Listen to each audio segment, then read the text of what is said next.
हमें दिख जाए तो हम उसके पैर छूने की कोशिश करते हैं हमेशा। आज हम पटेल साहब जी के यहाँ गए थे, जिन्होंने पहले दिन हमारा सम्मान किया था। जहां भी जाते हैं, जहां भी पटेल साहब क्या, जहां भी हम जाते हैं कहीं भी, तो सबसे पहले माताएं बहनें हमारे पैर छूने की कोशिश करती हैं। एक बात ध्यान रखना, बड़ा कौन है ये जानना जरूरी है। जिन्हें हम लोग पंडित जी कहते हैं, क्या वो बड़े हैं?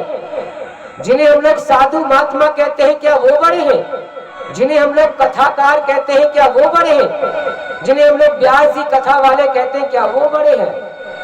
नहीं, वो बड़े नहीं हैं। आज मैं आपको सिद्ध करके भी बताऊंगा। क्यों? कि श्री शांति दो देवकीनंदन ठाकुर जी महाराज का चेला हूं, और जो उन्होंने होमवर्क किया, जो हमें बताया, मैं कोशिश यही करता हूं कि वाणी मेरी है लेकिन कलम और वचन श्री शांति दूत महाराज के हैं, जिन्हें हम लोग आस्था चैनल के माध्यम से घर बैठे सुनते हैं। आज घर में लड़ाई किस बात की है? आज घर में लड़ाई है इसी बात की कि हम बड़े हैं। सासू माँ कहती है मैं बड़ी हूँ, बहू कहती है अरे अम्मा तू बूढ़ी है गई, मैं बड़ी हूँ। और इसी बात की टेंशन है घर में। साधु महात्मा ये सोचते हम बड़े हैं। देखो, किसी को पैर छुड़वाने की आदत हो, हमें तो खैर नहीं है, गुरु ने मंत्र दे रखा है हमें तो। अगर हमारे कोई पैर छूटा है तो हमारे को पाप लगता है, और स्त्री जाति कोई भी पैर छुए माता बहन तो बहुत बड़ा पाप लगता है, गुरु जी कहते हैं।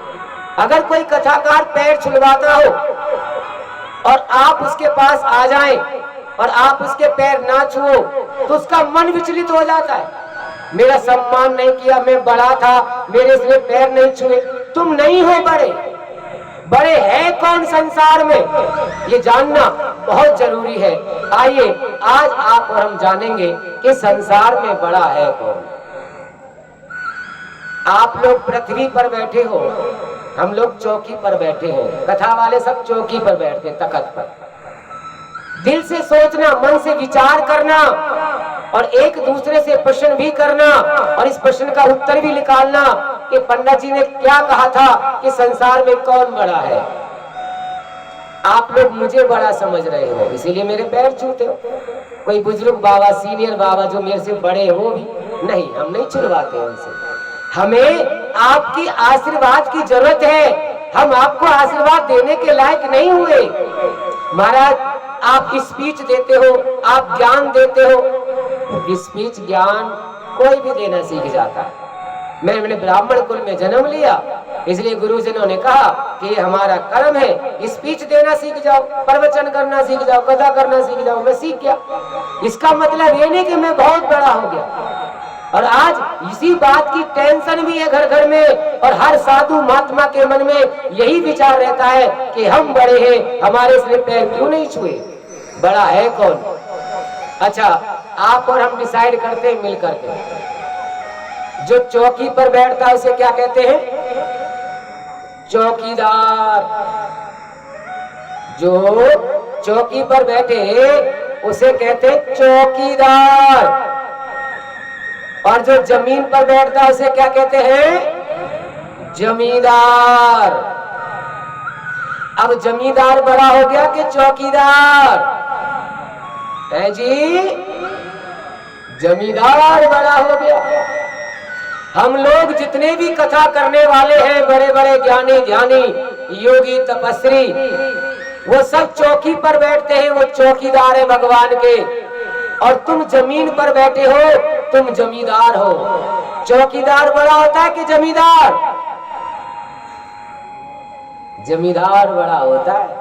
नहीं महाराज ऐसे थोड़े, ऐसे तो कोई भी बोल देता है। ये बात समझ में नहीं आई। कोई ठोस सबूत दो तो माने। चलो जी, ठोस सबूत दे देता हूं। जो आज ठोस सबूत दूंगा जिंदगी भर याद रखना। संसार में देने वाला बड़ा होता है कि लेने वाला? संसार में देने वाला बड़ा होता है साहब। ये जो आप देते हो, ये देने वाला बड़ा होता है कि लेने वाला बड़ा होता है? हमेशा देने वाला बड़ा होता है और लेने वाला हमेशा निवेदक होता है और हमेशा छोटा होता है जो लेने वाला होता है। तो आप जैसे भक्त हम जैसों को दान देते हैं तो दान देने वाला बड़ा होता है और दान लेने वाला हमेशा छोटा होता है। राधे, दान लेने वाला हमेशा छोटा होता है। इधर से कंजूसी करिए माता बहनों ने, दिल से बजाओ। हमारी धर्मपत्नी एक ही बात कहती है, भूमिका ठाकुर जी, कोई भी काम करो दिल से करो, मन से करो, वरना करो मत। भोजन भी बनाओ तो मन से बनाओगे तो रोटी गोल गोल बनेगी, और जबरदस्ती बेलन में चकले में लगाए जाओगे धैर्य धनाधन तो रोटी भी टेढ़ी मेढ़ी बनेगी। कोई भी काम, कोई भी कार्य करो दिल से करो। सुखदेव जी महाराज कहते हैं, राजन, भगवान श्री कृष्ण कदम के वृक्ष के नीचे बैठे हैं, मधुर बांसुरी बज रही है। बांसुरी, बहुत सुंदर बांसुरी बज रही है, इतनी पवित्र बांसुरी बज रही है तेरे पीले कुर्ते के जितनी, तेरे पीले कुर्ते के जितनी मधुर बांसुरी बज रही है, बहुत पवित्र। और कदम के वृक्ष के नीचे बैठे हैं मेरे ठाकुर जी। पता है राधे रानी को कैसे बुलाते थे मेरे ठाकुर जी? बांसुरी के अंदर उनका नाम बोलते थे मेरे ठाकुर जी। राधे रानी आओ ना, मन कर रहा है तुमसे कुछ बात करनी है।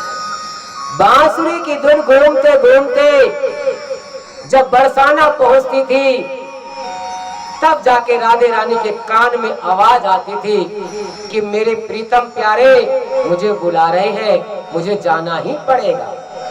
तब राधे रानी नंगे पैर दौड़ा करती थी, नंगे पैर, और जहां भगवान का स्थान था बैठने का वहां बैठा करते थे। पर एक बात भगवान की बहुत अच्छी थी साहब, पता है, आधे रास्ते मेरे भगवान चलते थे और आधे रास्ते राधे रानी चलती थी। वो जो कदम का वृक्ष था ना, वो नंदगांव और बरसाने के बीच में था। आधे रास्ते मेरे भगवान चलते थे और आधे रास्ते मेरी राधे रानी चलती थी। तब जाके दोनों एक जगह बैठते थे। उसी मधुर बांसुरी से धुन की आवाज पर दुनिया दीवानी हो जाती थी और उसी में राधे रानी दौड़ी दौड़ी चली आती थी। उसी में आकर राधे रानी ने भगवान के चरण छुए, प्रणाम किया भगवान को। प्रभु आज पंचम दिवस है, कैसे याद किया मुझे? बोले देवी अब हमारा जाने का भी समय आ रहा है ना, इसलिए आज तुम्हारी बहुत याद आ रही थी हमको। बोले ठीक है, बोलो क्या कर सकती हूँ मैं आपके लिए?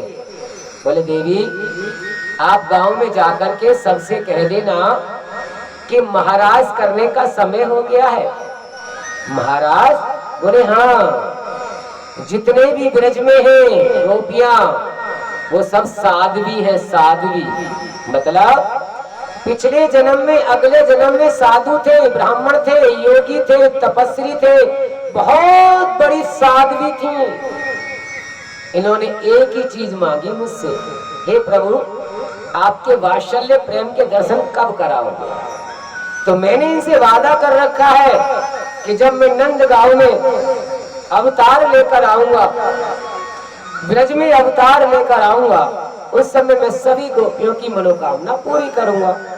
और आज शरद पूर्णिमा की रात है, आज मुझे सभी की मनोकामना पूरी करनी है देवी। बोले ठीक है महाराज, जैसी आपकी इच्छा, मेरा जितना काम है मैं कर दूंगी, पर प्रभु निमंत्रण तो आपको ही देना पड़ेगा। मतलब प्रभु आप बांसुरी में जिसका भी नाम पुकारोगे वही भक्त दौड़ा दौड़ा चला आएगा। जितनी भी ब्रज की गोपियां हैं उन सभी का नाम पुकारो आप, देखो सब दौड़ी दौड़ी चली आती हैं। बोले ठीक है, जैसी आपकी इच्छा, लेकिन आप आना मत भूलना। बोले महाराज मैं आपके बिना कैसे रह सकती हूँ, जब आप मुझे बुलाओगे मैं जरूर आऊंगी। इस प्रकार से भक्तगणों सूत जी महाराज ने भी सारण में श्रीमद् भागवत कथा सुनाते हैं।